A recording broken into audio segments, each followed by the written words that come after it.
এ অনুভূতি অসাধারণ। এটা আসলে কিভাবে প্রকাশ করব সে ভাষা খুঁজে পাচ্ছি না।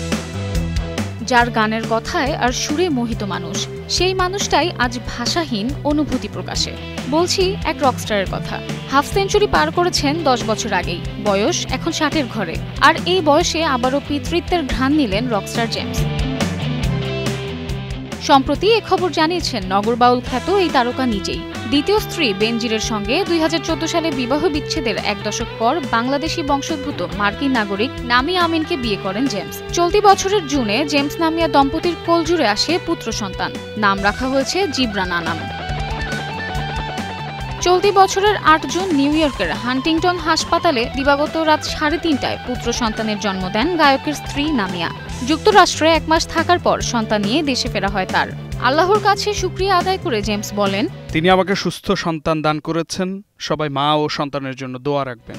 এর আগে আরও দুবার বিবাহ বন্ধনে আবদ্ধ হয়েছিলেন জেমস। 1991 সালে চলচ্চিত্র অভিনেত্রী রথির সাথে বিয়ের পর 2003 সালে প্রথম বিচ্ছেদ হয় তার। পরের বিচ্ছেদ হয় 2014 সালে। প্রথম সংসারে একটি পুত্র ও একটি কন্যা সন্তান রয়েছে, আর দ্বিতীয় সংসারে একটি কন্যা সন্তান রয়েছে জেমসের। Samiha Majumdar, star news.